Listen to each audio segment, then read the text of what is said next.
Ndagusuje mu izina rya Yesu Kristo ngo uhaye ikaze mu kiganiro cy'uyu munsi. Nizera yuko umeze neza, niba utameze neza wihangane, none siko bimeze, ntabwo bikuryoheye, ariko ejo bizaba bimeze neza, kuko ibyo Imana yibwira kutugirira ni byiza si bibi, kugira ngo iture mu mutima w'ibyo tuzabona hanyuma.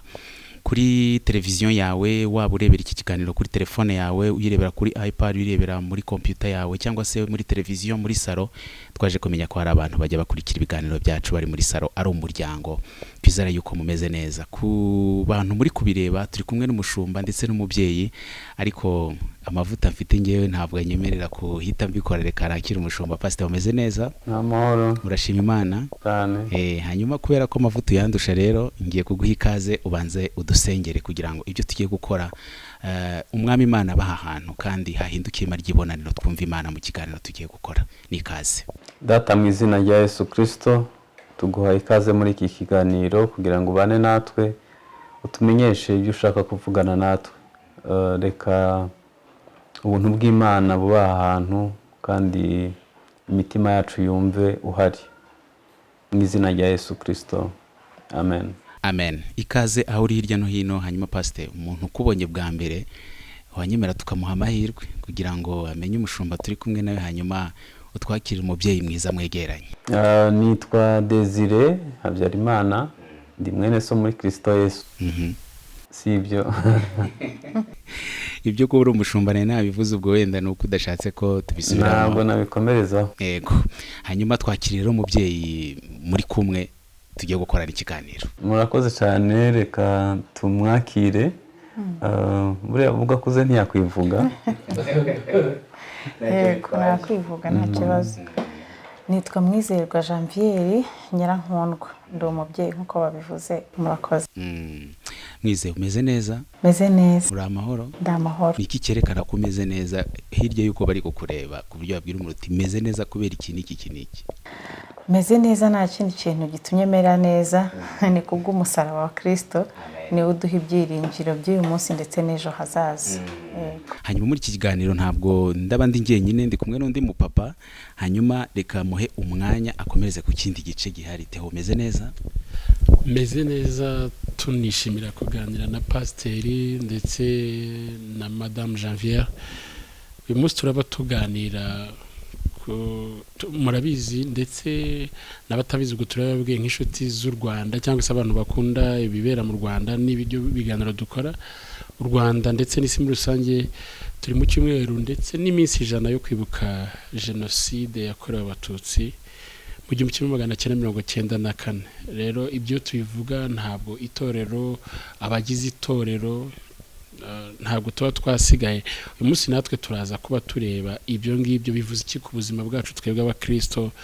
Ese biraza kuba bivuga iki, cyangwa se biradufasha gute kugira ngo natwe dufashe abandi? Byatugizeho ingaruka zimeze gute? Twabinyuzemo kuko natwe turi abanyarwanda, byagize ingaruka zimeze gute? Ubwo iyo ndi kuvuga bari abatumirwa turi kumwe. Niba hari ingaruka zabaye, ibyo bikomere umuntu yabikira gute akabasha no kubabarira? Ese haracyariho inzitizi zo kubabarira ndetse no gukira ibikomere? Byose nibyo tugiye kurebera hamwe. Reka dusabe Pastor rero atwinjize mu kiganiro, anatwakira nyirizina umutumirwa kuri iki kiganiro. Nubwo yari amaze kumwakira, ndabizi ko yamwakiriye, ariko amwinjize adufasha kumenya nawe aya mateka turi kuvuga ya jenoside ayaziho iki. Ese hari icyo yakoze ku buzima bwe? Murakoze cyane. Turi mu karere k'ibiyaga bigari gahoramo intambara, gahoramo ibibazo bituma abantu batakaza abantu. Ariko by'umwihariko mu Rwanda habaye jenoside yakorewe Abatutsi muri 1994. Ni ikintu kidakwigwa mu marangamutima y'umuntu. Isi yose ntabwo irumva ukuntu jenoside yakorewe Abatutsi yashobotse mu Rwanda muri 1994, kubera cyari igihugu kirimo abakristo benshi. Ikindi gitangaje kumva ni ukuntu byabaye mu mwanya muto. Ubundi hamaze kuba jenoside nyinshi nk'icumi ku isi, ariko yabaye mu Rwanda yo ni umwihariko kuko yabaye mu mwanya muto ushoboka.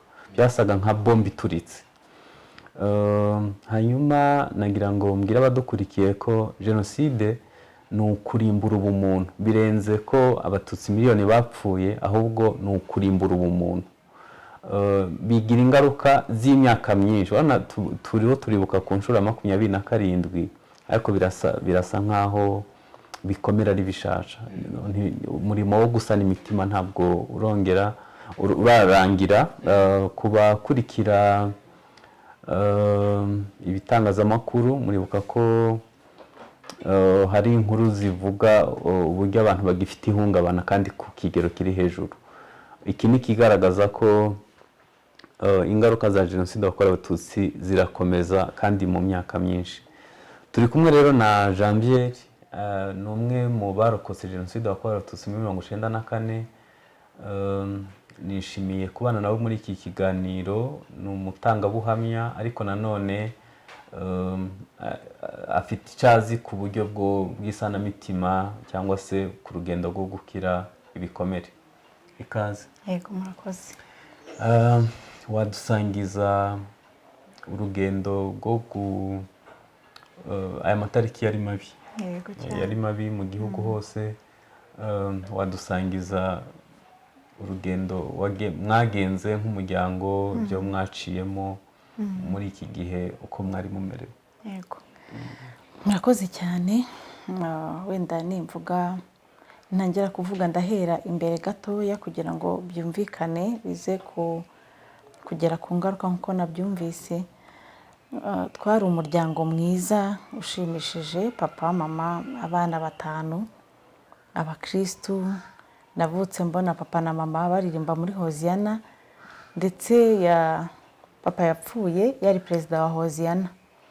Wari umuryango rero bava muri repetition, bava gusenga, bagataha tukaririmba, tugasenga, tugakora amasengesho y'iminsi ngahe twishimye. Donc mu magambo make navuga ngo twari umuryango unezerewe kandi uguwe neza mu bice byose. Mu bice aho ni wenda ni mu gice cy'umwuka, ariko no mu mubiri mu buryo busanzwe twari abantu bifashije. Umuryango wa kera, kubona umuryango, papa yari afite imodoka, tujya ku ishuri badutwaye n'imodoka. Wari mbere ya jenoside, ntekereza ko atari ikintu cyoroshye. N'ubu si ikintu cyoroshye, ariko mbere ya jenoside umuntu wari ufite imodoka yabaga, navuga ngo yari umukire mu yandi magambo. Jenoside rero kubona iba giye yabaye, mu by'ukuri ntabwo nari nzi ikintu kiri kuba. Navuga ngo kubera gusenga ndajyaga numva amakuru bakavuga ngo hazaba akarengane k'itorero. Noneho twari duturanye n'abantu benshi b'abakristo, nkajya nibaza ko ari akarengane k'itorero kabaye. Nta makuru nari mfite. Impamvu nta makuru nari mfite ndabyibuka, ndi ku ishuri bajyaga bahagurutsa abana bakavuga ngo haguruka muri iki cyiciro, amateka yacu yagiye atwita amazina: Abahutu, Abatutsi ndetse n'Abatwa. Noneho ndabyibuka rimwe babitubwira, nabuze aho mpaguruka. Mu by'ukuri nakubiswe n'umwarimu rwose, inkoni zitari nkeya ku buryo mbabara. Ntago twakuze dukubitwa, ntago niba navuga ngo twareye mu nzu y'Imana bitworohera kuba tutajyana amafuti menshi yatuma tunakubitwa. Ariko noneho uwo munsi narakubiswe cyane, ariko nibaza ikintu nkubitiwe mu ishuri, ndi honete, numva ndi umuziranenge niko navuga. Barambwira tutaha iwanyu ujye kubaza ubwoko ababyeyi. Ngeze mu rugo numvaga ntibuka n'ijambo ubwoko. Ndavuga nti nageze ku ishuri, batubaza aho duhaguruka, sinzi aho nahagurutse, ariko aho nahagurutse nakubiswe. Nsubira ku ishuri n'undi nta makuru mfite, ko ntasobanuye neza icyabaye ku bwoko. Ijambo ubwoko n'ubwa mbere nari ryumvise mu matwi yanjye. Nabwo nakubiswe inshuro nka zingahe. Nyuma ndataha nyine ndabaza ubwoko. Papa arambaza ati ese bigeze bababaza ubwoko bw'abana b'Imana? Ndamubwira nti ntabwo batubajije. Nusubira uzabwiye kuri umwana w'Imana. Ntekereza ko nawe yigizaga nkana, kuko yari abizi ko n'ubundi nimvuga ko ndi umututsi biri bugire ikibazo. Ngira ngo batekerezaga ko ari uburyo bizakwepa bikemera, ariko ntago byari bwemere. Ndagenda ku ishuri, ndavuga nti kwa kundi nyine umuntu yumva yizeye, papa niwe wakubwiye ikintu. Abanyeshuri bose barahaguruka bati we kutahagurutse mwarimu, ndabyibuka yanteye ingwa nabi cyane ukuntu. Ndamubwira nti hari ubwoko wibagiwe. Ati ni ubuhe? Namubwira nti wibagiwe ubwoko bw'abana b'Imana. nabwo narongeye ndakubitwa baza kwiyeranja ntago nzi uko babigenje mwarimu arambwira tujye haguruka mu batutsi abahutu bari benshi barimo n'abaturanyi duturanye uburyo hari inshuro imwe nahagurutse mu bahutu kuko natekereje ko ari nka kariti kubera ko bari benshi twegeranye duturanye mbona niho bahagurutse mitamo kuhaguruka nabwo ndakubitwa arambwira ati uhereye umunsi ujye uhaguruka mu batutsi ntago narinze abatutsi cyari cyo kuko ntacyo bambwiye ntacyo bansobanuriye no mu rugo sinasubiyeho ngo mbabwire aho mpaguruka noneho ngo bikomeze menye wenda abatutsi ni iki bimeze bite noneho tugeze muri jenoside nzi ngo nta karengane k'itorero twarihishe birumvikana twese hamwe nk'umuryango ahantu mu gishanga twabaga Kabeza icyo gihe hitwaga Kajeke kugira ngo abahazi bahumve mbere hari igishanga ntago hari hanatuwe cyane uyu munsi haratuwe hashize nk'iminsi nk'itanu kuko papa wanjye yapfuye le 12 hashize nk'iminsi nk'itanu cyangwa 6 sinibuka neza hasohoka amatangazo avuga ko ari amahoro aho abantu bihishe nibaveyo nibaze nibajye mu ngo amahoro arahari tuzamutse rero nibwo badutangiriye batangira kurasa abantu bari inyuma yacu icyo kintu ni ikintu gikomeye cyane turyama ahantu mu ruyingoti ku buryo namaze nk'igihe nyuma ya jenoside numva amasasu mu matwi barangije rero babaza papa irangamuntu abereka Bibiliya bamubwira ati pasiteri bamwitaga pasiteri bati pasiteri ntabwo ari Bibiliya aravuga ati iyi niyo Bibiliya yanjye tujya mu rugo tugiye mu rugo irangamuntu isanzwe identite bayimwatse rero we yatanze Bibiliya yahise avuga ati iyi niyo rangamuntu yanjye baramubwira bati pasiteri ntabwo yari irangamuntu ndafite iyi niyo yanjye nuko turagenda mu bintu rero bitangaje muri jenoside nabonye bikomeye nuko wicwaga n'umuntu wawe cyangwa se umuntu w'inshuti mu bo twari duturanye rero n'abandi twari tuzi harimo abantu bari bamaze iminsi bakora ibiraka mu rugo byo kubaka ndetse navuga ngo icyo gitondo twaranabagaburiye twaratetse mu rugo turarya mama yaramaze guteka ibiryo byiza cyane turarya nabo dusangira nabo mu minota mike rero baza neza nta nubwo navuga ngo baje nabi baza neza baravuga bati ko uyu mugabo se pasiteri atari kuri bariyeri nk'abandi iki kintu cyambere ikintu gikomeye kuza useka kandi uje kwica kuza uvuga neza kandi uje kwica byarantunguye cyane bamaze kurya mu rugo tumaze gusangira saa sita twese ku meza nabo nuko baraza bati pasiteri naze bamujyanye rero twashatse kumukurikira umwe muri bo yagiriye neza aducira isiri ngo dusubira inyuma rero birangira gutyo papa navuga ngo uwo munsi roduze nibwo yapfuye nibwo bahise bamwica ariko kandi bamwica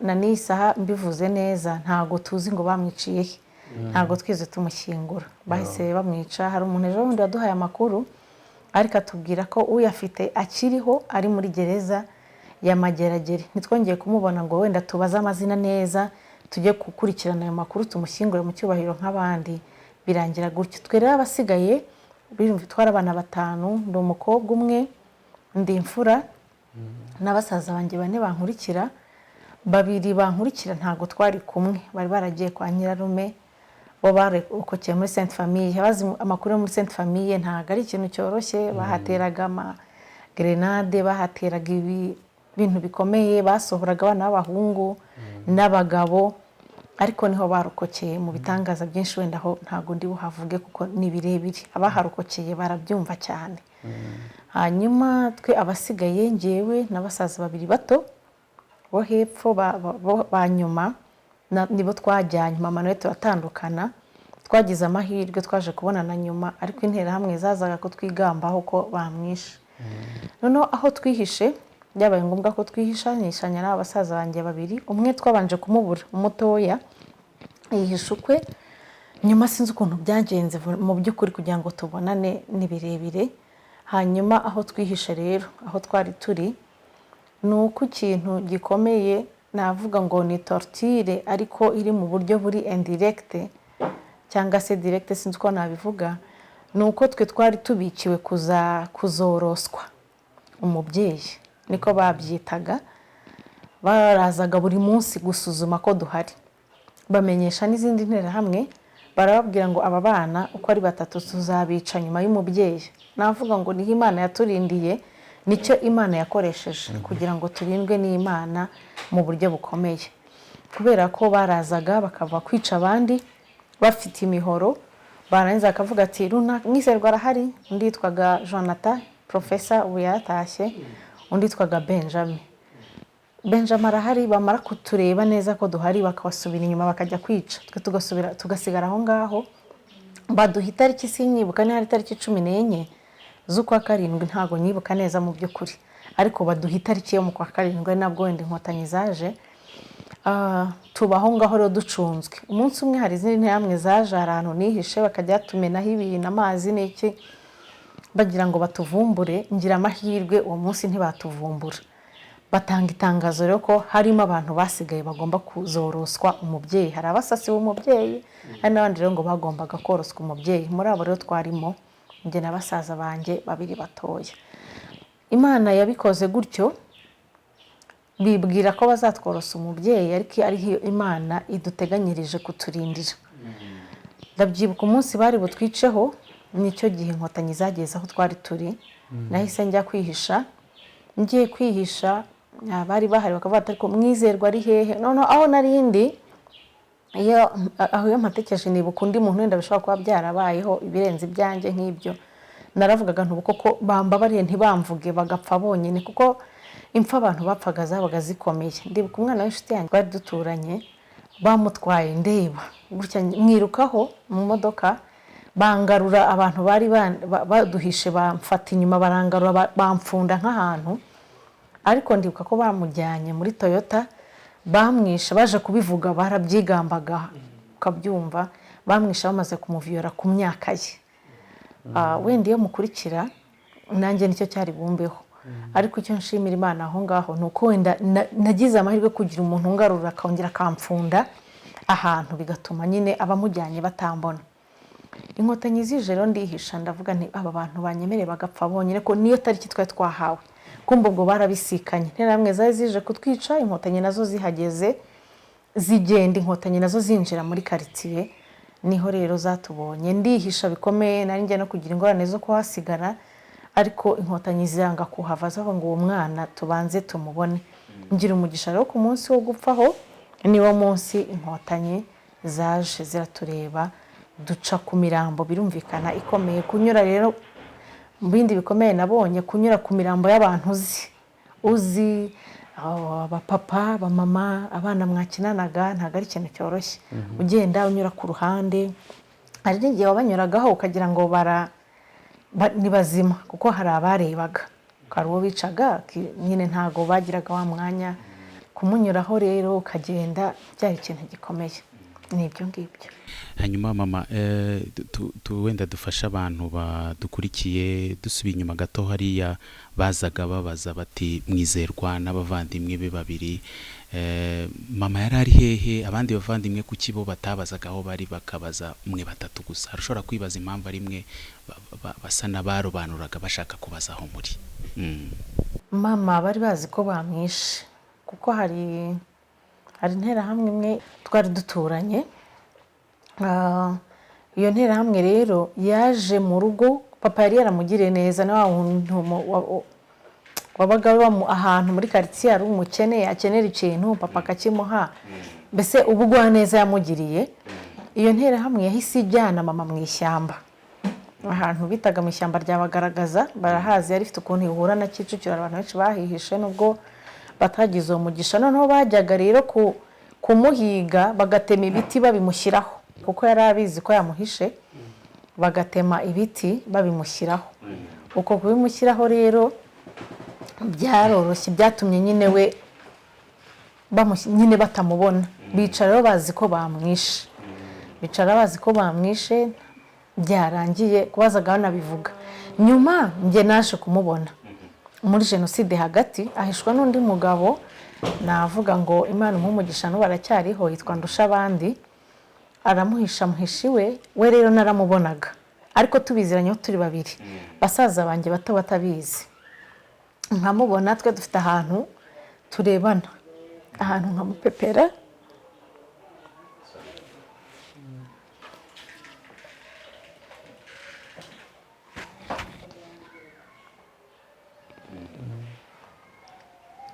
uwo niwe wamuhishe yari afite ahantu yamushyize noneho hari amasaha yabagaho ntabwo nzi ukuntu byikoraga mu by'ukuri noneho nkaza nkasohoka nkamurebera mu idirishya nawe akandebera mu idirishya nkamupepera nawe akampepera nkasubirayo nyuma rero baza kujya inama n'uwo mugabo baravuga bati uriya mwana azatuma amenya ko hari we bavuze ko bazamworosa umubyeyi ariko we bazi ko wapfuye nimukomeza kujya mupeperana bazakwica bahitamo rero kumpisha bambwira ko yapfuye barambwira ngo ntihamwiza haramujyanye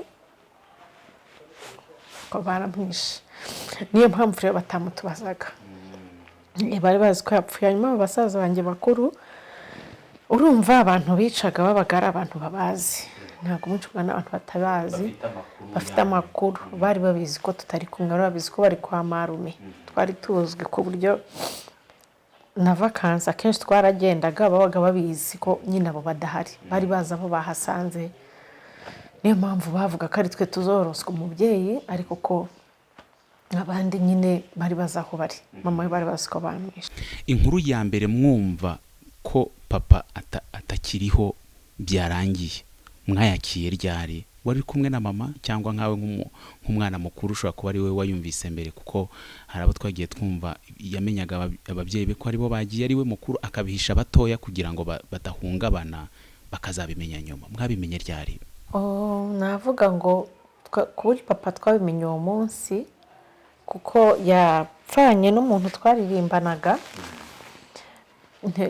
bari baje kutureba nyuma yaho rero interamwe zarabivugaga zatangaga amakuru aho zabaga zicaye zitaramye baravugaga bati runaka turamwishe tumwicanye na ba runaka twaciye hadufatana runaka n'aya makuru umuntu yumvaga ari ahantu yihishe navuga ngo nta nubwo nanihishe cyane ko nari mu nzu ntegerejwe kuzicwa bari babizi ko iyo nzu umuntu ayirimo amakuru rero twarayumvaga ko bamwishe ariko ntabwo nari kubivuga bankurikira ntabwo bari bahari benda niba twari buyage bikemera abatoro bari bato cyane kuri imyaka ibiri nta kintu nari kumubwira ntabwo nari kumubwira ngo papa yapfuye nta n'uwarize icyo gihe nta n'uwariraga byabaga ari ibintu nyine wibaza niba nawe ejo uzabaho ntabyo wari uzi ku buryo warabimenyaga bw'abantu bwari butarakira neza warabimenyaga ubuzima bugakomeza wari ugeze rero aho inkotanyi noneho zari zije ubutabazi busa naho butangiye kugira icyizere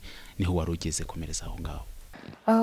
Inkotanyi zitugezeho zaradufashe nyine birumvikana muri jenoside hagati nakoze ikintu navuga ngo nakoreshejwe n'Imana narasohotse aho hantu nari nihishe njya mu rugo ncitse njya mu rugo ngiye mu rugo mfatayo ifoto dufite twese turiho na papa natwe na mama n'abana twese mfata ntabwo nzi ukuntu byagenze mfata n'ibyangombwa by'inzu ntabwo nzi icyanyoboye ntavuga ngo ni umwuka wera mfata n'ibyangombwa by'inzu mfata ibyangombwa bya mama diplome n'ibindi mfata utuntu duke imyambaro ya mama n'iyanjye n'iy'abasaza banjye bakuru iy'abato ndayireka nkumva nyine bazayikuriramo bamfashe interahamwe imwe ihita ivuga ko isi wa mwana wa pasiteri we kucya gisigaye indi mubwira nyine ko azoroswa umubyeyi inkotanyi rero zije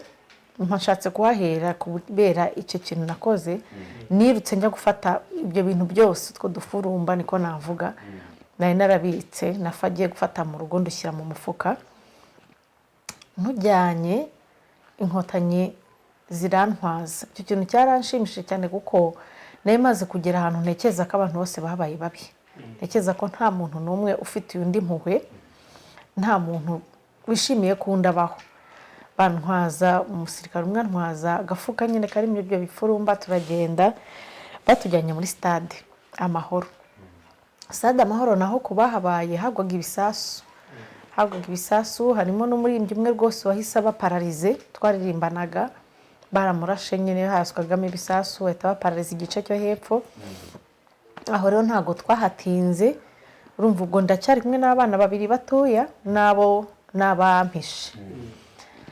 Noneho tujya muri stade tuhamara igihe gito duta tujya Indera. Tugiye Indera rero niho namenye ko mama ariho. Nabwo sinabimenye, ni umuntu waje yiruka, umwana yaje yiruka arambwira ati mbonye mama wawe. Ikintu cyanyeretse ko jenoside yahinduye umuntu mu buryo bukomeye ni ijambo namusubije.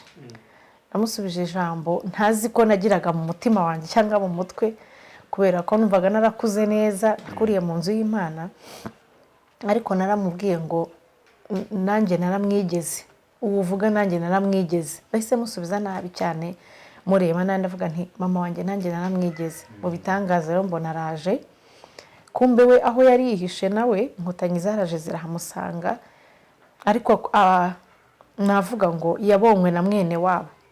Uwaje aje kumureba inkotanyi zihageze basanze baziranye, yaragiye kera ariko basanga baraziranye iwabo aho bavuka, ari mwene wabo bya kure.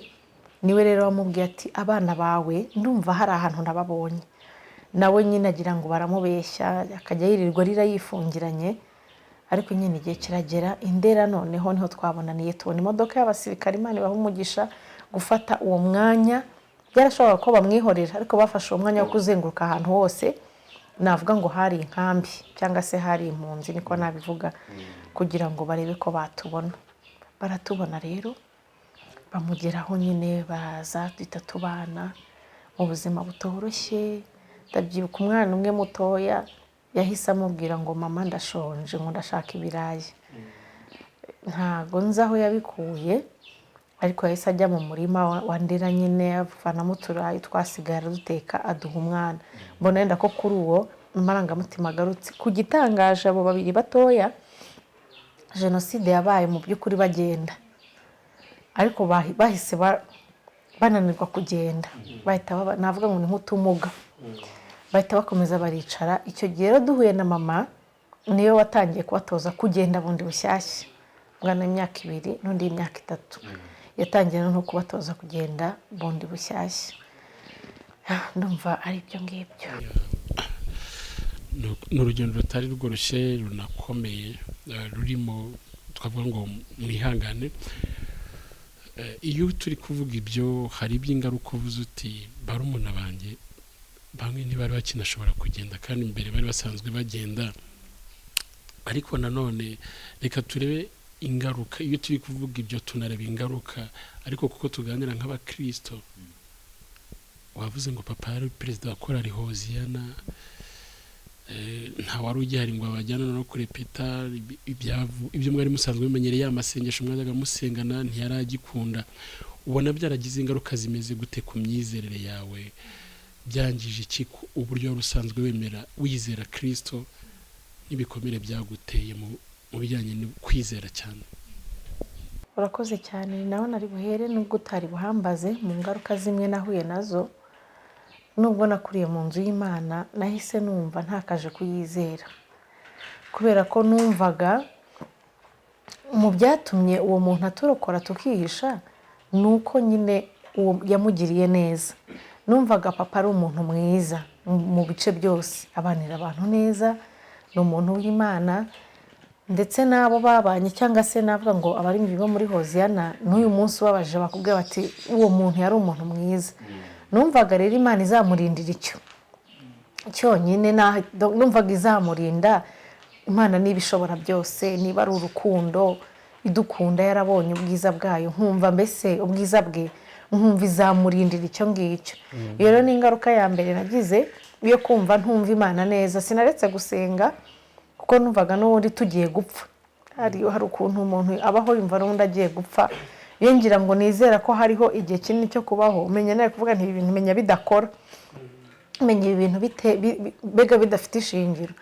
Numvaga ngiye gupfa, numvaga habura gato ngo twese n'ubundi twongere dupfe. Nta muntu wari ufite kwizera ko ubuzima buzagaruka ngo akomeze abeho. Rero numvise nibajije ku Mana cyane, namaze imyaka myinshi nibaza ku Mana, nanasengera ikintu nkibaza mu mutima, ubu irumvise cyangwa ntiyumvise. Mbese numva ntakaje kwizera Imana. Indi ngaruka nagize ikomeye, natakaje kwizera abantu. nabibabwiye ko abantu baje kumufata harimo abaturanyi. Nimvuga abaturanyi ntabwo mvuga abahari uyu munsi, ko abahari uyu munsi nyine bahari kandi nta kintu bigeze baregwa, ntacyo bakoze. Abenshi ntibanakihatuye, harimo abari muri gereza, harimo abapfuye nabo. Ariko kuba umuntu muturanye yaraje akaba ari we umutwara, nahise ntakaza kwizera abantu. Ikindi navuga ngo cyambayeho ingaruka abantu muri rusange, ko noneho kutizera abantu bo mu rusengero, abantu b'Imana. Natekerezaga ko jenoside irangiye, kubera ko papa yakoraga muri ADPR, yari umukozi mu bakozi bo hejuru muri ADPR. Numvaga ari igikuba cyacitse, numvaga mbese nta nubwo iyo umuntu rero ababaye cyangwa akomeretse atekereza kandi nawe wenyine ukomeretse, numvaga ari we wenyine hari wapfuye, hapfuye n'abandi, ariko nayo nkunda kuvugaho cyane. Yameze nkaho wagira ngo niwe wapfuye. Natekerezaga rero ko niduhinguka nko mu rusengero igikuba kiri bucike, amateraniro adashobora kuba papa yarapfuye. Nkumva mbese bari buhagarike nk'amateraniro, babanze batubaze ese byagenze bite, se kuko yarapfuye mumeze mute. Ntabwo ari uko batari badufitiye igishyika, barakitugaragarije, ukabona umuntu nyine afite intimba, ariko ukumva ntabwo activite zakomeza. Ntabwo natekereza ko activite zakomeza, ko dutangira amateraniro ndabyibuka twatangiye nk'uko bisanzwe, indirimbo zo mu gitabo, korari kuririmba, umubwiriza butumwa kubwiriza no gutaha. Ntabwo natekereza ko amateraniro yatangira ngo byemere. Numvaga bari bite bahagarara bakabanza bakabaza amakuru, base muri korari hapfuye banga, mbese kikaba ari cyo kiganiro kiri bube ntihaba amateraniro. Nabyo rero nazo byambayeho ingaruka zikomeye cyane, kugira ngo nongere nizere abantu bo mu rusengero, nakire ko ari abantu b'Imana, kuko numvaga bigomba guhagarara hakabanza iyo activity, ariko ntiyabaho. Nibyo ni ibintu byambayeho no mu buryo bw'umubiri. Nacyo nari nkibagiwe, kuba ari abantu twari dufite ubutunzi, dufite abakozi batatu. Ntago iwacu twari dufite abakozi batatu, biba bitangaje mbere ya jenoside. Noneho gutangira ndi umwana, noneho nta mukozi dufite, nta wundi muntu udufasha mu rugo. Batangira kwiga imirimo bushyashya, bukene mu rugo, muri aba bana bari bafite nyine uko babayeho. Tangira kwiga gufatisha imbabura bundi bushyashya, nabwo ntabwo ari bundi bushyashya, bwa mbere mbese bwa mbere ntababingishije. Ndibuka mama nawe ntabyo yanyigishije, kuko yari afite intimba, yajyaga ahora arira, nkirwanaho rero, nkirwanaho. Noneho nakwirwanaho, hari ijambo yahitaga arira, akavuga ati ukwiye guhita umenya ibi bintu batazagira ngo uri umwana w'umugore. Mpita niga rero kwirwariza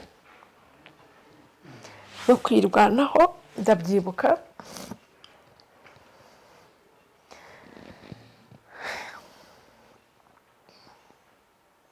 najyaga njya mu baturanyi, hari umwana w'inshuti yanjye niwe nigiyeho gucana imbabura, kuko nagombaga kwirwariza kugira ngo mama atarira, atababara, atavuga ko nkwiye kubimenya kugira ngo batazavuga ko ndi umwana w'umugore. Yahise ashaka ko dukura vuba byihuse, kugira ngo tugire discipline, tumenye ibintu byose, batavuga ngo turi abana b'umugore. Nkayiranje rero nkajya ku muturanyi bafatishije imbabura, uwo mwana yari abizi. Ntago n'ubu ngubu ntabyazi tujya tuvugana, ntabyo namubwiye, wenda azabyumva, azanamubwira abimenye nawe, kuko yagize uruhare runini kugira ngo umenye ibintu byinshi. Nagiye rero kumwigiraho, nkajya njya kwiga gucana imbabura. Ibyo yatekaga nibyo no mu rugo ubwo twahitaga duteka, ko nta kintu narinzi. Yateka ibirayi iwabo, umva nahishaga ntinze, birumvikana. Yateka ibirayi iwabo, nanjye nkateka ibirayi iwacu, kuko nabonye uko afatisha imbabura, nabonye uko ahata ibirayi, nabonye uko abanza kubitogosa cyangwa se kubikaranga, byose nabibonye. Namara kubibona noneho nkajya iwacu, mama yarumva yari atangiye gukora. Iyo wenda abari mu rugo nabwo ari kubyita kuzerera, ariko ntiyigeze abimenya. Nagenda nkabyiga, namara kubyiga noneho nkaza iwacu, nkacana imbabura nk'amasaha nk'abiri. Ibyo yatetse iwabo akaba aribyo nteka iwacu. Mpita rero nkura muri ubwo buryo, niga ubuzima bwo kwirwanaho no kwirwariza no kutamera nk'umwana w'umugore. Ibyo rero mu ngaruka byanteye gushirira. Uburakare, nahindutse umurakare, ariko mu buryo butazwi, mu buryo nijijishamo bikemera. mpinduka umurakare, ntabwo najyaga nseka, nkunda guseka mu by'ukuri ubu uyu munsi, ariko na mbere yaho, ariko icyo gihe sinongeye guseka, numvaga nta mpamvu n'imwe mfite yo guseka, nkumva ngomba nyine kubaho ndi serious kugira ngo batazavuga ko ndi umwana w'umugore. Mu yandi magambo navuga ngo byaranandinze, sinigeze sahinda nk'abandi bana b'abakobwa, sigeze ntahabwije nk'abandi bana b'abakobwa, hari ibintu byinshi ntabayemo, hari n'amafete ntagiyemo menshi cyane kuko nangaga kuyagara, nangaga ikintu kizatuma bavuga ngo ndi umwana w'umugore, nta gitsure cya kibyeyi nagize cy'umwana warezwe na papa, bigatuma mva muri korari cyangwa mu bintu byose n'inyufura njya mu rugo, njya mu mirimo yo mu rugo, mbese mba umuntu uri serious, ntavuga ngo uzi icyo gukora ariko ushaririye, ufite ubugome niko navuga, n'uburakari bwinshi. Ibyo rero byangizeho ingaruka zikomeye cyane mu gihe kandi kitari gitoya. Hashize imyaka 27 aya mahano turimo tuvuga abaye. Jenoside ni igikorwa cy'indengakamere, kuko ubihakana n'ubu ufite ikindi kintu ashingiye ariko akwiye kumva neza ko ari igikorwa cy'indengakamere, kuko wibaze nyuma y'imyaka 27 kuba hakira abantu bahungabana, nuko bitari ibintu byakwakirwa n'ubwonko bw'umuntu ngo bikunde. Ibikomere byabayeho by'umutima nk'uko bituganije ndetse n'iby'umubiri birahari. Urugendo rwo gukira noneho hashize imyaka 27, ikigaragaza ko bigihari nuko no gufata amarangamutima yawe bisa naho bigoye.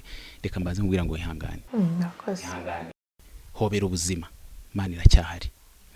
Gukira ibikomere rero, urugendo rugeze hehe? Harushobora kubyibaza ati urugendo rugeze hehe? Ese byarakize? Ese biracyari mu rugendo rukugana ku gukira, kugira ngo niba hari n'utarakira yumve ko bishoboka? Arakoze cyane. Wenda mu mpamvu imwe nasobanura, namaze igihe kinini ntarira, namaze igihe kinini ntashobora kuririra abantu banjye, cyangwa ntashobora kurizwa n'ibintu byabayeho kuri bwa busharire nyine nagiraga. Navuga ngo ahubwo ikimenyetso cy'uko ndi gukira cyangwa se nakize ni amarira, kuko mbere ntabwo nashoboraga kurira, numvaga narayamiraga kandi bikemera. Ndabyibuka mama yahoraga arira akambwira ati mwana wanjye kuki utajya urira, kuki wigize nk'agakoko, kuki ugize agasima? Abana nta marira mba numva mfite, ahubwo nkumva birantangaje ukuntu umuntu yicara akarira, nkumva ntago mbyumva, nkumva ni ikibazo ahubwo gikomeye cyane. Kimwe rero mu bimenyetso ahubwo ngiye ubwanjye, wowe ushobora kumva ko atari ugukira, ariko ikimenyetso njye ubwanjye kinyemeza ko nakize ni ukwemera ko amarira agwa, mbizi ko ndi imbere y'abantu, cyangwa se mbizi ko n'umuntu azabimenya ko narize. Kuko niyo natekeneraga kurira narihishaga nkajya kurira, ariko uyu munsi uko nzi umumaro wo kurira, navuga ngo mbajije mbihereye ko kuvuze gukira mu kintu gikomeye cyane gishobora gutuma umuntu akira, ni ukurekura amarangamutima ye, kwemererwa kurira, kwemera kurira, kwemerera kuvuga ibyakubayeho, nicyo kintu cya mbere gishobora gutuma umuntu akira. Urugendo rwanjye rwo gukira nanyuze mu mahugurwa, ni umugisha nagize, nyura mu mahugurwa y'isanamitima, ngira inyigisho zimwe na zimwe nakira. Hari abantu ntakiraga mu buzima, navuga ngo abamateka y'Abahutu numvaga ntari kubakira. Urwo rugendo rero nakoze mu buzima rw'ayo mahugurwa, nkabisohora, nkasohora mu marangamutima uwo mujinya cyangwa se urwo rwango nagize, niko navuga, nicyo kintu cyamfashije gukira. Ariko kandi nanone nkora urugendo rwo kwemera ibyambayeho. Nababwiye ngo nari serious kugira ngo ntabe umwana w'umugore, ntago nabivugaga. Hari abantu bashobora kubyumva bakavuga ati se burya mwizerwa ibintu ashobora kubivuga akanarekura amarangamutima, ese burya, kuko sinabivugaga, sinashobora kubitinyuka. Nagize igero cyo kwemera ko burya kimwe cyo nagiraga ipfunwe, reka mbivuge neza, impamvu ntanariraga kandi numva mbabaye, hariho abana basigaye bonyine, nkumva ngewe kurira ni ubutesi, nkumva ni ubutesi, ni ukwigirisha, nkumva sinemerewe, simbyemerewe kurira. Ariko urwo rugendo rero nararugize, kwemererwa kurira ko burya nanjye nababaye, ko nubwo ari papa apfuye, basokuru barapfuye, harimo n'abandi bapfuye, ariko nkavuga nti ubwo noneho ababyara banjye bande nanjye nemerewe kurira kuko napfushije abo nakundaga mu buzima bwanjye nubwo abavandimwe barokotse n'abamakarokoka yarahigwaga wenda nubwo nyuma yaje gutaha numva nakiriye ko burya nakomeretse kandi aricyo byantwaye mu buzima aricyo byakoze mu buzima. Ikindi nemera kurekura nyine amarangamutima yanjye ko kuyarekura rero nibyo byagiye binkiza numva mbaye muzima. Ndabyibuka nkarira naroduze iyo hageze ku munsi papa yapfuyeho ndabishyiraho rwose kuri status nkamubwira amagambo nkandika amagambo natekereza mbere sinabikoraga aho nkandika amagambo mwibukaho ibyiza yansigiye donc nkumva biranejeje nkumva kubirekura nabyo ni byiza gukira. Urwo rugendo nirwo nakoze kugira ngo numve nshobora kuba natinyuka no kubivuga ndetse no kubifashisha abandi. Murakoze. Hanyuma tukiri aho ngaho hari aho wageze uratubwira uti itorero ubwaryo nabwo numvaga ntazi impamvu yabyo byaberemo kandi papa wanjye yari umuyobozi wa korali biraganisha ku kubabarira ariko duhere ku itorero kuko hari turaza kugera no kubabarira abo wamenye bagutwariye abawe ariko duhere ku itorero muranyemerera mbaze pasiteri tukiri ku itorero nubuhe burangare ubona itorero ryagize bwatumye ryisanga naryo riri muri aya mahano kandi ariryo ryagombye kugira uruhare ahubwo mu gukumira aya mahano byagenze bite kuko dufite amakuru yuko muri kiliziya hahindutse aho kwicira abantu kandi hari abo gukirira ndetse n'andi masengero yandi madini atandukanye. Uburangare bwabaye ubuhe kugira ngo n'uyu munsi ubyumva abyitwararikeho kuri ubwo burangare bwabaye kugeza ubwo itorero ryijandika mu mahano yabaye? Ndacyongera w'ikintu nari mfite kukibaza. Janviere yavuze ngo nari niteguye ko byibura uburangare bwo afite uburyo ari budefande ari bunabivuge ariko byibura binarangiye. Nari nzi ko amateraniro atari bukomeze batabanje no kuvuga ibyo abantu babaga muri korali batagihari mbona amateraniro arakomeje. Ku kigo cyakomeje nyine nk'ibisanzwe. Nicyo cyagikomere n'ubundi cyaturutse mu bantu b'Imana yari yizeye aho gukira. Murakoze cyane. Ntabwo ndi bubidefande ahubwo mfite ipfunwe mfite n'isoni kuko itorero ryaratsinzwe ku mugaragaro.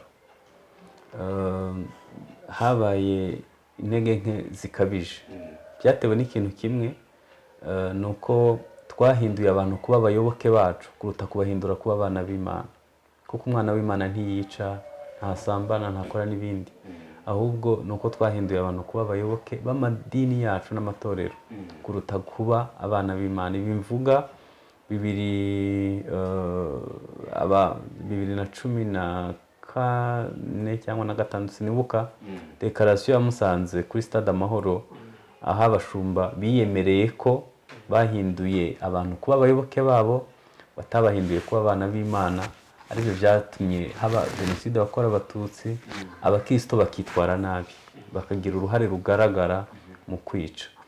Hanyuma ikindi giteye ipfunwe giteye n'isoni gikomeye n'ukuntu twahise dukomereza aho twari tugejeje.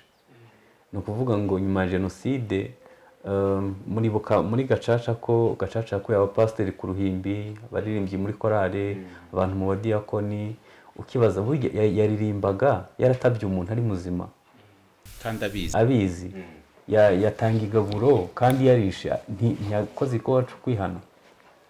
Njye nageze mu Rwanda muri 1998 nabwirije hafi mu gihugu hose sinigeze numva umuntu byibuze umwe yavuga ati Imana imbabarire nishe umuntu.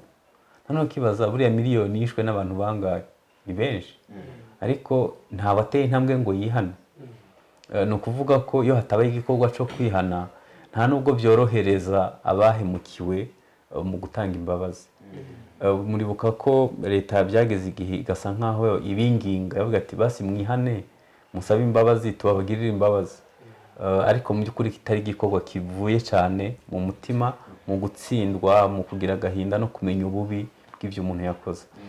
Rero itorero ryararangaye kandi na n'ubu sinavuga ko rikangutse kuko hari ibindi bintu bibi amateka azatubaza mu gihe kizakurikiraho. amateka azatubaza divorce ihari, amateka azatubaza urubyiruko rwishwe n'ibiyobyabwenge, amateka azatubaza ukuntu u Rwanda kiri mu bihugu bimwe inzoga nyinshi kandi cyuzuyemo abakristo. Rero numva itorero rikwiye guca bugufi, ndavuga abashumba b'amatorero bakamenya uruhare rwabo mu byabaye kandi bakagira n'ubutwari bwo kwihana no kubikosora. Bakunda kuvuga ngo akenshi abapasiteri muhatira abantu kubabarira, ariko ikintu cyitwa kwigisha gusaba imbabazi nacyo kikaba ukivugwa gake. Wigeze nawe kuvuga ati gacaca zarabaye, ubona nubwo abantu bavuye ku ruhimbi barinda bahabavana neza neza, umuntu arateremera kujya gusaba imbabazi yahemukiye, kugeza nubwo nyine gacaca arije ikaba ari hamwivanira. Bakunda no kuvuga ko mutigisha gusaba imbabazi. Iki kintu cyo murakivugaho iki? Akenshi mukunda kubwira, ubwo ndi kuvuga mwebwe kuko uhagarariye itorero uyu munsi hano turi, mukunda kubwira abarokotse ngo nimubabarire. Iyo mvugo imwe na rimwe abarokotse hari igihe ngo imera nk'ibaremereye, yo wabivuga wiki? Mu by'ukuri kimwe mu byorosha gutanga imbabazi ni igihe waguhemukiye aciye bugufi akaza, bituma ubwiyunge bworoha. No gutanga imbabazi biroroha, biruhura umutwaro wahemukiwe, akumva koko atanze imbabazi. Ubundi imbabazi ni ikintu cy'agaciro, ni ikintu cy'agaciro uha umuntu atarakwiriye. Noneho tekereza iyo kimuha atagishaka ahubwo ukakimutsindagira, birushaho kukwica wowe ubwawe. Ubundi kubabarira ni ugukomereka kabiri, kuko wongera guhura n'ibyo wahuye nabyo, ukongera kugarura wa mubabaro, hanyuma ugahitamwo ubumuntu ugatanga imbabazi.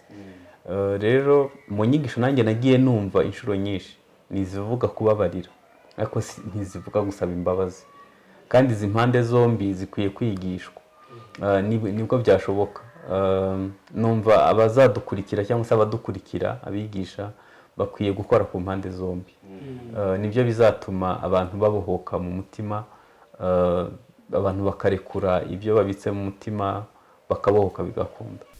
Ikindi kibazo mfite, ubona itorero bwo mutakimeze nk'abakomerejeho, nkakomerejeho bamwe niko bivuga, ndetse rimwe na rimwe n'abantu bakora ibikorwa by'isanamitima bari gutunga urutoki mu madini n'amatorero, bakavuga ngo uyu munsi hari abantu bashoje ibihano muri za gereza batigeze bihana, batigeze bemera uruhare rwabo, bakivuga ko babeshyera, kandi abo ngabo baraza mu matorero. Ubona itorero ryagakwiye kubakira gute? Urakoze. Nanjye iki kibazo ndagifite, kuko niba tukibona imibare y'ababana n'agahinda gakabije iri kuri iki kigero, abantu babana n'ihungabana ku kigero kiri hejuru, noneho umuntu akaba agiye gufungurwa akagaruka muri sosiyete, bazahurira mu isoko, bazahurira mu rusengero, bazahurira mu bintu byinshi. Iyo hatabayeho itorero ritagize uruhare rwaryo ngo ryicare ryigishe, mbona tumara amasaha 2 mu rusengero, hanyuma nka kimwe cya kabiri cy'umwanya tuwamara biba ari ukuririmba, hanyuma hagakogwa n'ibindi. Nta mwanya, abashumba ntibafite umwanya wo kwicara ngo bategure ba bantu bahungabanye bagifite agahinda gakabije, babategure kwakira abagiye kuva muri gereza. Ntibafite n'umwanya wo kujya muri gereza ngo bategure abagiye kuza, bababwire aho bagiye kuza, ngo bababwire guca bugufi mu buryo bukwiriye. Mbona bizabyara ikibazo. Nuko dufite leta iri maso kandi iragerageza pe, ariko ubundi ubona ari ikibazo cyane cyane, ndavuga mu bibera mu mutima. Nahoze ndeba imibare y'abantu biyahura kubera agahinda gakabije n'abafite ubugwayi, indwara zo mu mutwe. Ubona abantu babitse ibintu byinshi mu mutima, kubera n'umuco wacu murabizi kutatwemera kuvugisha ukuri, tuzi kubihisha bigakunda. Ariko icyo bibyara kiba ari kibi, kibizana indwara, bizana ibintu bitandukanye. Numva abashumba dukwiye sinzi niba nabona amagambo mbivugamo, tuzagira ubutwari bwo gukosora ibyo byose, ariko tubanje kwemera uruhare rwacu mu byabaye, muri jenoside yakorewe abatutsi muri 1994 tukemera ko twatsinzwe, hanyuma tugahera kuri uko gutsindwa tukareba uko twakosora amakosa. Ese pastor mu rusengero wenda tugenda tuva kuri iki gice kijyanye n'abashumba ko ntabwo twari kukibaza mama Janviere, niwe twari kukibaza nyine ko n'ubundi abandi badukurikiye bari biteze ko ugira icyo kivugaho mu buryo bwo gufasha abandi. Mu rusengero kugeza n'uyu munsi turacyabona abantu bagihura n'ihungabane cyane cyane iyo tugeze muri bihe byo kwibuka. Abo ni intama zanyu. Itorero ubundi hari uruhare ubona ryakagombye kugira ngo rifashe mu gukira ibikomere kw'intama muyoboye? Akoze nkongerera akantu kabi nabonye muri 1996 nibwo bwa mbere ninjiye mu Rwanda, ngaruka 98. Nabonye aho umuntu ahungabana bakamukubita Bibiliya mu mutwe bakamwirukanamwe abadayimoni, kandi yahungabanye yarasigaye iheruheru. Ubona nyuma yaho nyene twakomereje nkuko twagiye tubivuga. Ubundi ubutumwa bwuzuye, agakiza kuzuye, gakiza ibyaha, gakiza indwara, gakiza ibikomere n'imivumo. Ubona abantu batubwirije ubutumwa bwiza batubwira kwihana nkaho tuzapfejo, donc batubwira bigisha umwuka utagira umubiri. Iyo baza kutubwira agakiza kuzuye bari kutubwira ko Yesu mu byamuzanye harimo kuvura imbone z'umutima, ashobora gutanga ikamba mu cyimbo cy'ivu, ashobora gutanga ibyishimo mu cyimbo cy'umutima wihebye, umuntu akongera gutegwa akaba igiti cyo gukiranuka. Nge narekomanda abapasiteri kwigisha ubutumwa bwuzuye, ntibigishe gusa kwihana, bakigisha no gukira ibikomere. Kuko kimwe mu bintu bituma muri iyi minsi ihungabana riri ku kigero kiri hejuru, harimo ibikomere byo mu muryango, harimo n'ibyo muri sosiyete. Kandi bibuke ko hamwe mu hantu dukomerekera no mu rusengero harimo. Ibyo rero bituma umuntu mu rusengero, nta bushakashatsi nakoze ariko abantu benshi ntibakunda urusengero. Reka nze nguhe urugero. Corona kuva guma mu rugo ya mbere n'iya kabiri, hari abantu bamaze igihe nyene batarabonye uko bajya mu rusengero.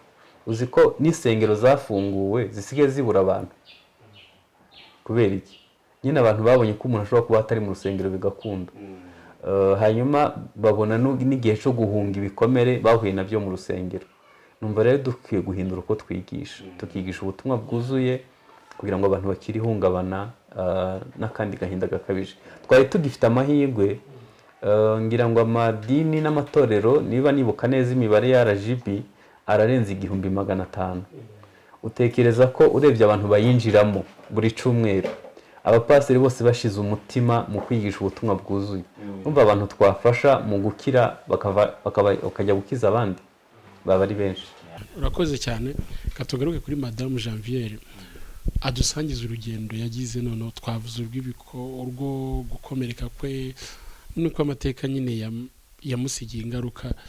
Dusangiza urugendo rwo kubabarira, byagutwagiye kingana iki kugira ngo ubashe kubabarira, none unahura neza nzitizi pasiteri yavuze n'izindi atavuze, kuba barahise bakomerezaho, ntihagire uvuga ku mateka y'ababyeyi bawe.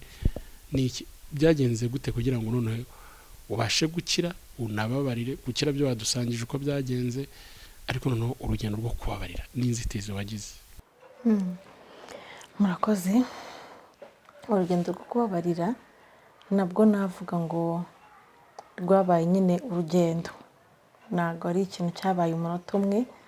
Mu mahugurwa nagize amahirwe yo kubamo, harimo ikintu cyiza nabonye cyo hari ukuntu dukizwa, ariko nk'uko pasiteri abivuze, akaba inyigisho tutakira nk'izacu, akaba inyigisho tutumva. Umuntu agakizwa akakira ko Imana ibabarira ibyaha, cyangwa se ku musaraba Kristo yadukijije ibyaha, ariko iri jambo intimba zacu, imibabaro yacu niyo yishyizeho, ntituryumve ku rugero umuntu ashobora gukira. Umuntu akaryumva nk'ijambo ry'Imana, nk'igikorwa cyabaye mu rusengero nako ku musaraba kikarangira, ariko ntabyumve nk'igikorwa cyamukorewe ku buzima bwe. Icyo gikorwa rero navuga ngo nicyo nakoze, nicyo kongera kwakira noneho cya gikorwa Kristo yakoreye ku musaraba, cyuko none burya ntabwo yagiriye ku musaraba. Iyo babyigisha bigisha cyane ko yagiye kubera ibyaha, nk'ibyaha byacu ukabyumva cyane ku buryo unihana ukumva urababariwe. Ariko ikijyanye n'igikomere ntago umuntu yumvaga yakijyana ku Mana ngo byemere. Umuntu yinjira mu rusengero akagikomezanya nyine, gukomezanya n'igikomere, kandi Kristo nacyo ari kimwe mu byamuzanye. Iyo process rero niyo nakoze, cyangwa urwo rugendo rwo nakoze rwo kwisura, niko navuga. Ntangira kureba ngo ni iki cyambayeho, cyanteye iyihe ngaruka, byose nkajya mvuga ngo noneho Mana niki ndakiguhaye, nkabyatura mu mazina, nk'uko umuntu yatura ngo Mana umbabarire, naribye, narishe, narasambanye, nakoze ibi n'ibi n'ibi. Noneho nagize igihe cyo kuva Mana dore niki cyambayeho, niki cyambayeho, numva ndaruhutse. Mu kubabarira rero niyo process naho niho yabereye. Uwo mujinya nahaye Imana, urwo rwango nahaye Imana, umutima mubi numvaga mfite nahaye Imana, ubwo burakari busharire nabyo byatumye numva nsa nk'ubohotse. Mbere ntababeshye nabivuga, hari ukuntu nahuraga n'umuntu, nahura n'umuntu nkumva ndashaka kubanza kumenya ngo uyu muntu ninde. Ese nituba turi babiri nta cyuma ashobora kuntera? Mbega nkumva nda ahantu nikanzemo, nda ahantu ntizeye neza umutekano wanjye. Ariko ikintu Imana yankoreye maze kumuha Kristo umubabaro wanjye, ni narwo rugendo rwo gukira, ni narwo rugendo rwo kubabarira nagize. Ndabyibuka nagize umugisha wo kujya muri gereza ya Nyanza. Data niho avuka. Noneho ngezeyo mvuga sogokuru, mvuga na nyogokuru, mvuga na data, nsanga hafi gereza yose iranzi. Ndabaza nese hari umuntu hano unzi? Hafi ya bose baramanika. Noneho mu kumanika koko numvaga nababariye, nari njyanywe no kubatangariza imbabazi. Numvaga binaha ntaza aho nabakura abi Kigali, ariko numva byibura baho ngaho gereza ishobora kuba ari imwe nagira aho mbabonera. Ndabwira nti narinje kubatangariza imbabazi. Narabikoze numva ndaruhutse, kuko ari igikorwa Imana imaze gukora mu mutima wanjye. Ariko noneho hiyongeraho ikindi kintu cyanejeje. Umwe mu bari bafunzwe nsohotse yarankurikiye, arambwira ati ni njyewe wishe iwanyu. Ndavuga kwa sogokuru, ni njyewe wabishe, ni njyewe. Numvise akibimbwira narikanze, yampaye n'amazina ye, ariko nta gapapuro kubera ukuntu nari mfite ubwoba, nta nubwo nagakipinze neza nkaguma nenda nyuma nzajye kumureba. Ariko yahise ansaba imbabazi. Icyo rero cyaramfashije. Pasiteri yabivuze, aravuga ngo birafasha iyo ubonye umuntu gusaba imbabazi, byorohera uzitanga nawe. Icyo gihe ndi mu mahugurwa nagize umugisha wo kubona abahagarara mu cyuho. Bari Abahutu ariko batarakoze jenoside, bakavuga ngo utubabarire mu cyimbo cy'Abahutu, Abahutu twakoze nabi. Mu by'ukuri ntabwo numvaga ko bishoboka ko hari umuntu ubyemera, numvaga ndababidefanda. Ariko icyo kintu cyaramfashije kubona umuntu wemera ko rwose bakoze ibintu bibi, noneho akabyishyiraho kandi atari we wabikoze. Noneho nsoje ayo mahugurwa ngira umugisha wo kujya aho hantu naho i Nyanza.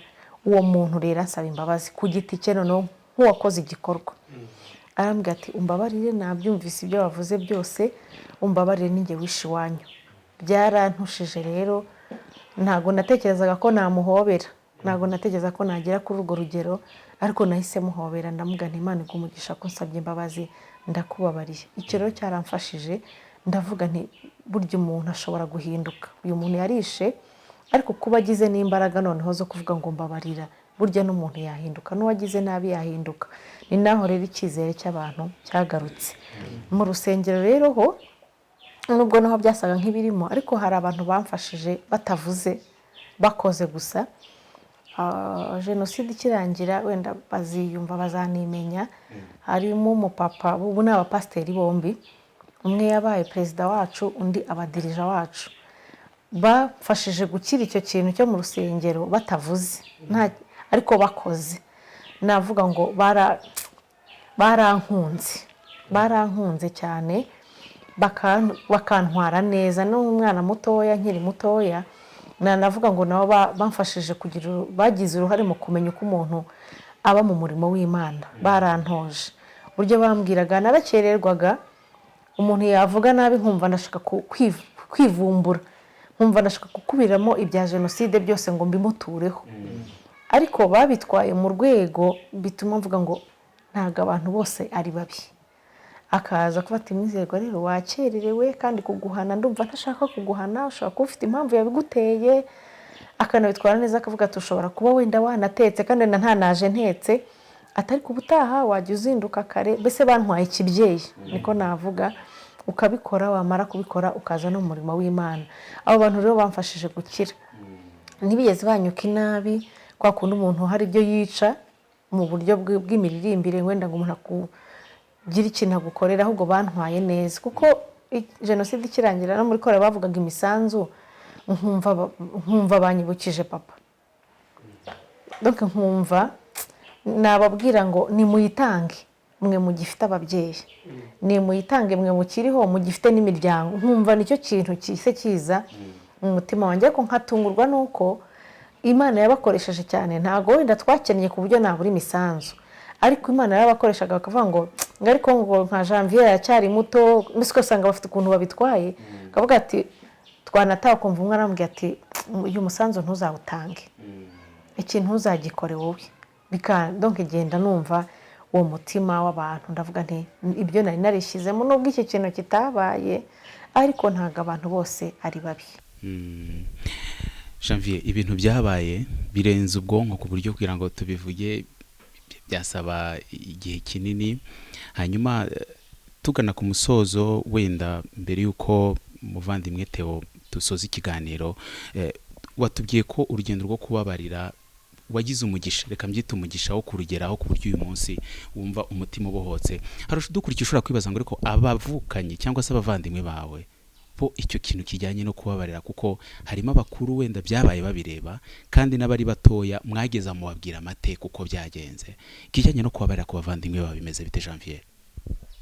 Murakoze cyane wenda umuntu nawe yabyibaza udukurikiye aho hari mfite musaza wanjye umwe unkurikira ari Belgique nibwira ko we yakoze urugendo ku giti cye navuga ngo yigishijwe niba navuga ngo ni n'abantu ni nkuko nguko navuga inyifato y'abantu hari abantu bakomeje kutubanira nyuma ya jenoside umuntu atatekereza ko batubanira icyo we kigenda kimuhindura ku giti cye akagenda avuga ati burya abantu bose ntago ari babi umukurikiye abinahawe turanaririmbana we yagize umugisha yakize atinze niko nabivuga nawe ajya byivugira yagira n'umwanya wo kubivuga yakize atinze kuko yahuye n'ibintu nawe yahise akura vuba ku rwego yacuruje n'amazi ukuntu yajyaga mu isoko agacuruza amazi mu ishashi twagize umugisha wo kugira amahirwe tubona frigo akajya ashaka kudushashi agashyiramo amazi noneho akonje akajyana mu isoko abantu bakayagura icyo kintu rero ku mwana mutoya wari ufite imyaka nk'icyenda ntabwo ari ikintu cyoroshye kugira ngo ucuruze amazi wari ufite papa ukwitaho ukora buri kimwe cyose byamuteye rero umutima ukomeretse ku rwego ruri hejuru kuko niwe wihutiye kubikora kuturusha umva njye nabaga mu rugo ariko yihutiye gukora ibyo acuruza n'utuntu dutandukanye ubunyobwa umugati batugura nk'umugati mu rugo agahita afata initiative yo kuwucuruza kugira ngo tubone ikindi kintu agahita tartine akagira igiciro awushyiraho abantu mu isoko nyine bakabigura akabaha n'amazi akonje numva amazi akonje ntabwo yapfaga kuboneka ariko yagize umugisha navuga ngo yagize umugisha nawe anyura mu mahugurwa we akora no ku rwibutso urumva abona imibiri y'abazize jenoside inshuro nyinshi cyane byaramwafekse rero jenoside ikirangira ariko nawe yagize umugisha wo kujya mu mahugurwa agiye mu mahugurwa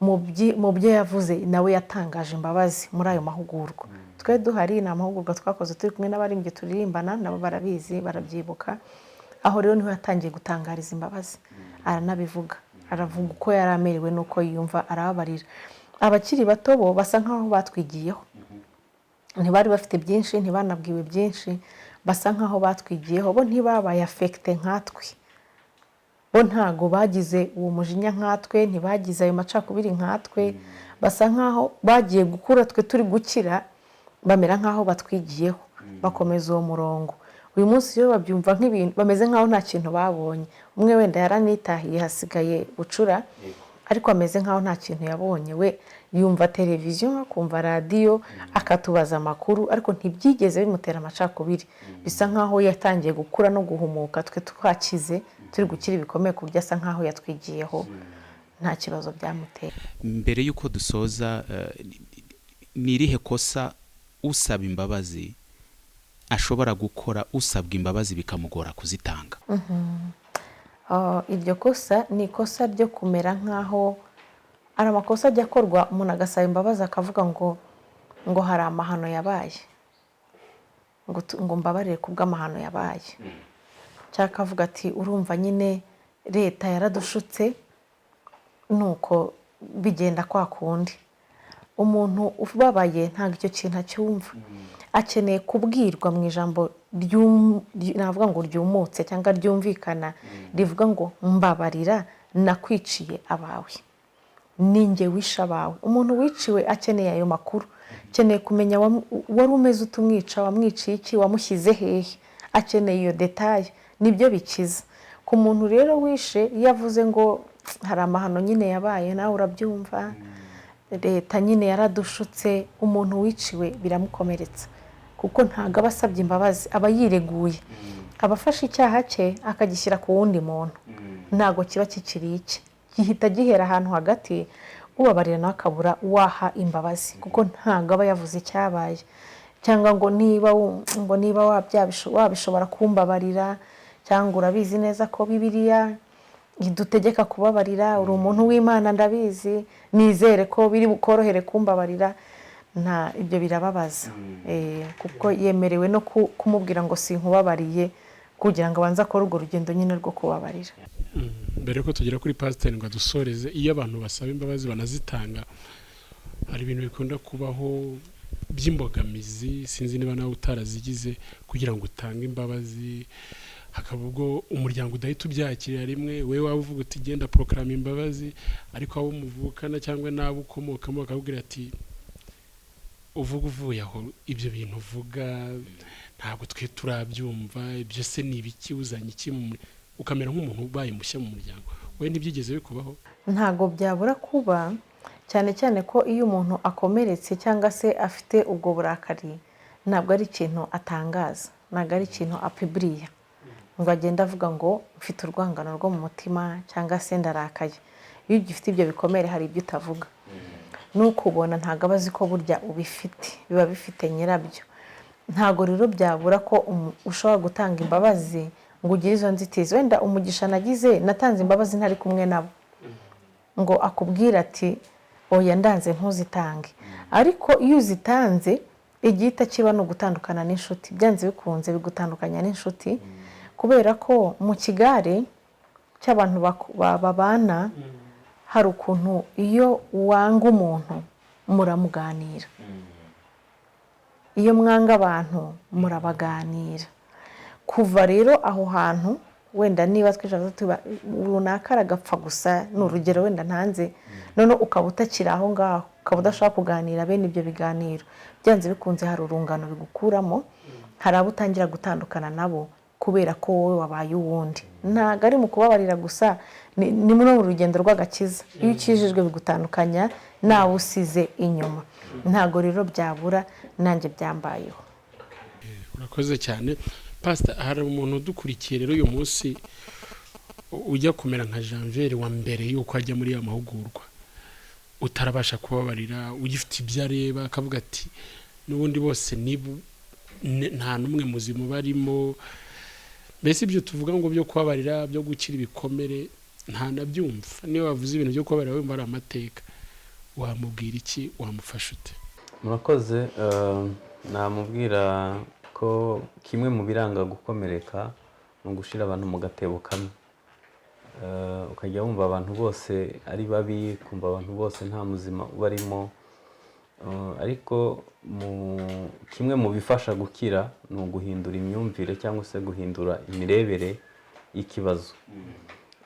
Hanyuma namubwira ko Kristo icamuzanye, ubwo ndavuga nka pasiteri, Kristo icamuzanye ni ugutanga agakiza kuzuye mu bice byombi, mu mwuka, mu bugingo no mu mubiri. Uyu muntu rero hari icyo akwiye gukora, ni ukurekura ubwo busharire kuko bwangiza ubufite muri we. Ntushobora gutera imbere ntushobora kugira umugisha, mbese uba ufite inzitizi nyinshi zatuma utera imbere.